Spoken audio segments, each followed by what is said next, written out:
guys, welcome to the case scenarios. Here we will be discussing a topic in a clinical way so that you get to know how to approach a clinical case, because according to the new trend, more and more questions are now coming conceptual type, analytical type. So there is actually a lag in the students that how we should approach these type of questions and come up to the right answer. So let's get started. Look at the question.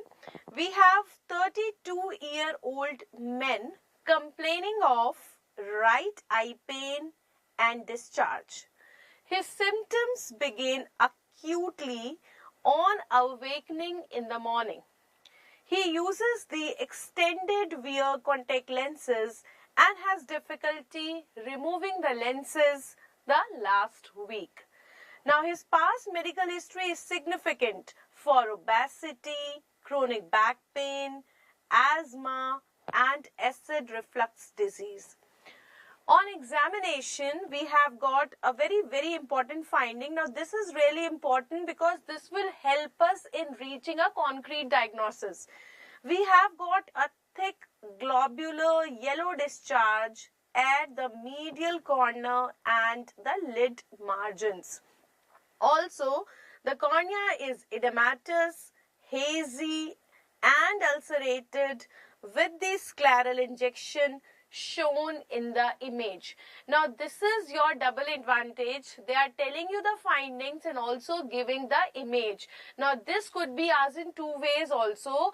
They could give you the image and they will not specify what are the findings of this image, or the second way is they will give you the findings and they will not give you the image. Now, fortunately, here both are present, but you yourself should be able to comprehend the image if it's not given in the question. Now, what they are asking is what is the most probable diagnosis, right? So, first of all, how to approach such kind of a question? Always see the age of the patient and the gender of the patient. So, you have a 32-year male whose main complaints are pain and discharge. Now, the moment you hear discharge, what do you think of? That means there is some infection. If you remember, we do this in classes also, that discharge is always suggestive of infection. If they want to ask you about the allergy, they will always say itching in that. Okay, so that's why you are thinking something which is infective etiology, because it is causing pain as well as it is having the discharge, plus the symptoms are acute. So they are telling you about the onset. There is sudden onset. There is also sudden onset.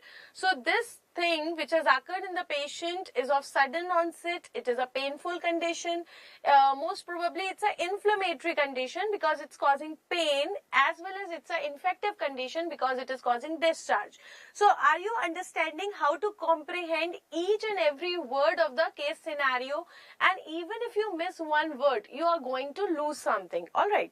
Now see, you have a very important risk factor which they have given, and that is the use of extended wear contact lenses. The use of extended wear contact lenses. So something is happening in the cornea. So if you look at the examination findings, they say that the cornea is edematous, it is hazy, it is ulcerated, and there is extensive scleral injection. So that means, now can you summarize these things?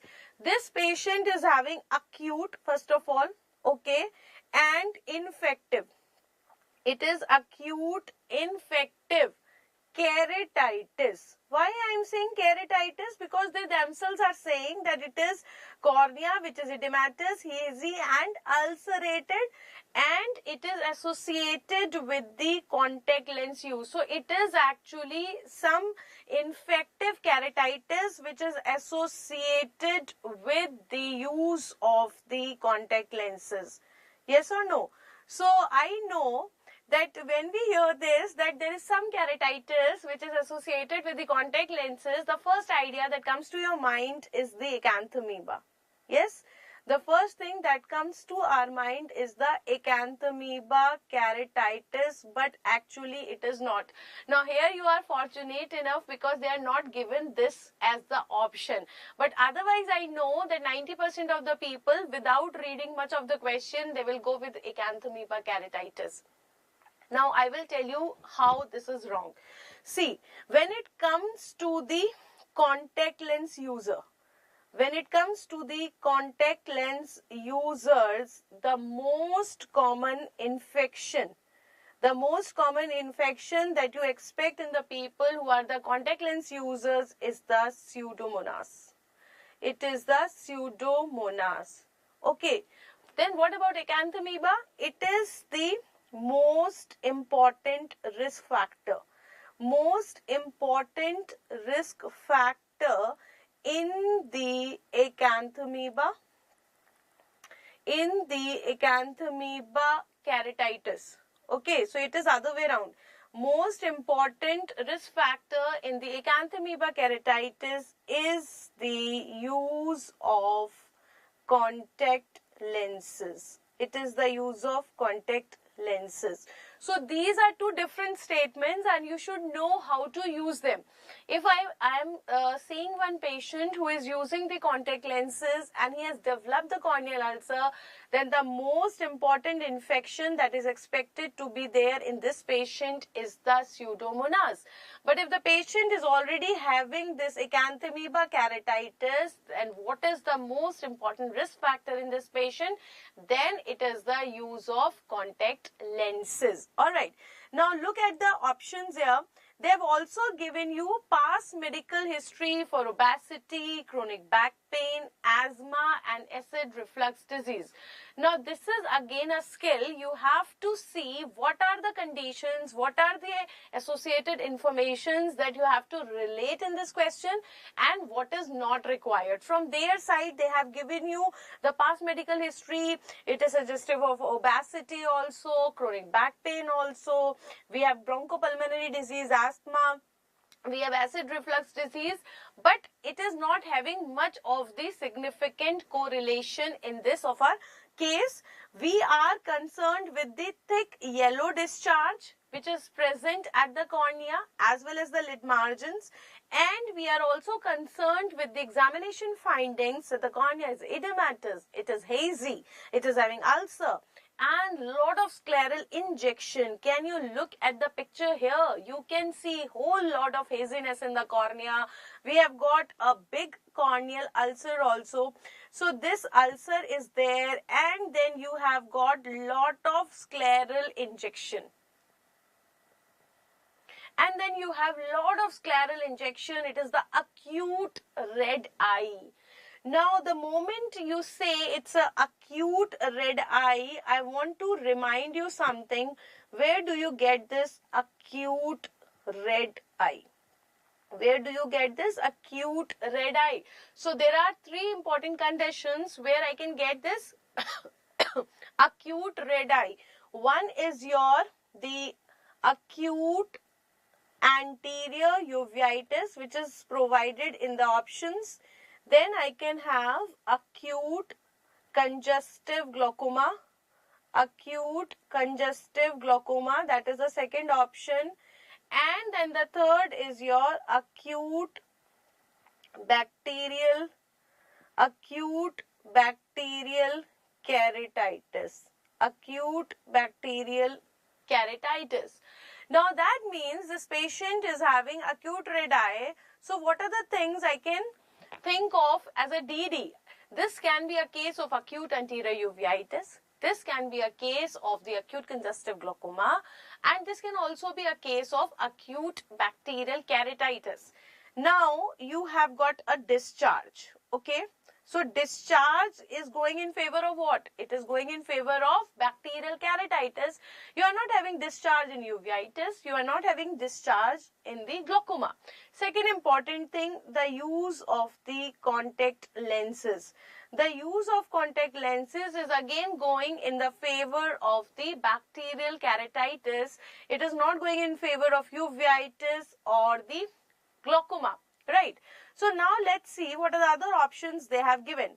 the angle closure glaucoma. Now, if this patient is a patient who is having the angle closure glaucoma, you always remember that the angle closure glaucoma is more common after 50 years of age. Then it is more common in the females, while here you have 32-year male.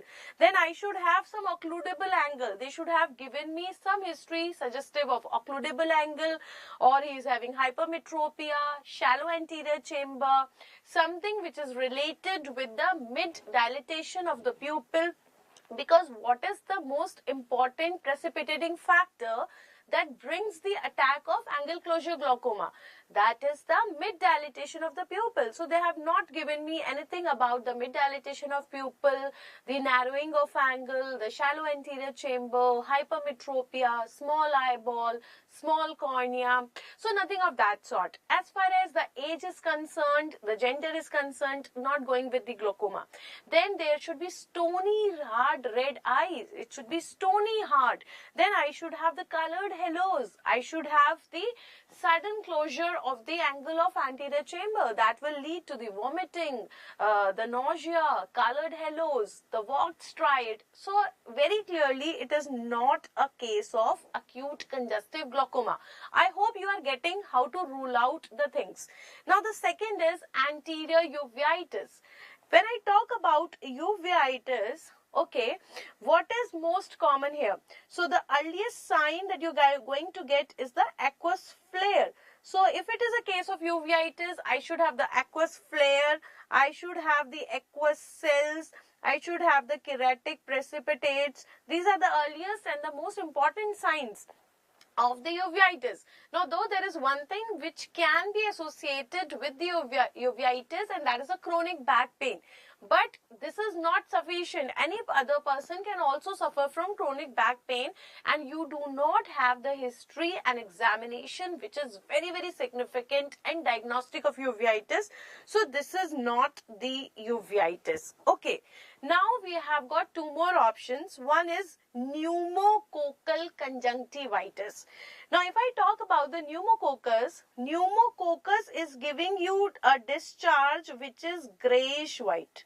Pneumococcus is giving the discharge which is grayish white, while in the question they are saying that the discharge is yellowish.